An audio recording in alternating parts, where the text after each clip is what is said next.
ایک دفعہ کا ذکر ہے کہ ایک گاؤں میں ایک بوڑھا کسان رہتا تھا۔ تمام گاؤں والے اس کو اپنا سردار تسلیم کرتے تھے۔ وہ ایک سادہ، منصف اور عقل مند انسان تھا۔ گاؤں کے لوگ اپنے فیصلے اس کے پاس لاتے تھے اور وہ انصاف اور اپنی ذہانت سے ان کے معاملات سنتا اور حل کرتا تھا۔ دور دور تک اس کی عقل مندی کا ڈنکا بجتا تھا۔ بوڑھے کسان کے 4 بیٹے تھے۔ ان میں بہت زیادہ نا اتفاقی تھی۔ وہ آپس میں ہر وقت لڑتے جھگڑتے رہتے تھے۔ اپنی بوڑھی ماں کی بات بھی نہیں مانتے تھے۔ ان کی ماں ان کو ہمیشہ پیار محبت سے رہنے کی نصیحت کرتی تھی۔ ان کو بہت سمجھاتی، لیکن وہ اپنی ماں کی ایک نہ مانتے۔ ادھر کسان کی طبیعت اب اکثر خراب رہنے لگی تھی۔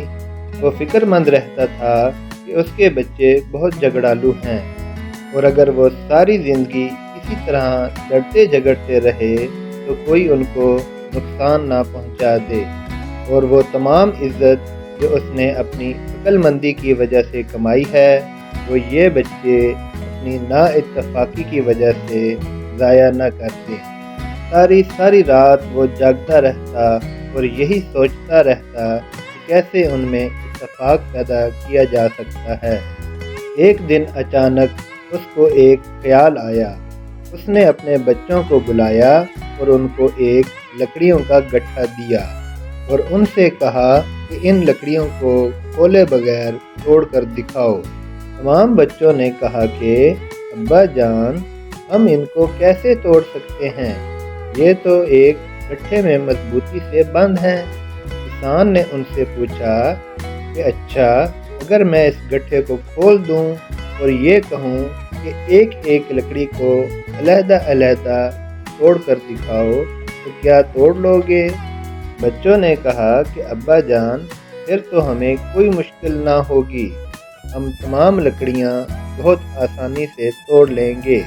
کسان نے ان کو اپنے پاس بٹھا لیا اور یہ نصیحت کرنے لگا کہ میرے بچوں، بالکل انہی لکڑیوں کی طرح اگر تم سب مل جل کر اکٹھے رہے تو کوئی بھی تمہیں نقصان نہیں پہنچا سکے گا، اور تم دنیا کی مشکلوں سے بڑی آسانی سے نمٹ لو گے۔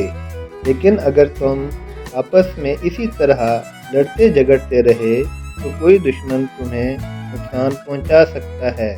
باپ کی یہ نصیحت ان لڑکوں پر ایسی اثر کی کہ انہوں نے آئندہ لڑائی جھگڑا چھوڑ دیا اور پیار محبت سے مل جل کر اکٹھے رہنے لگے۔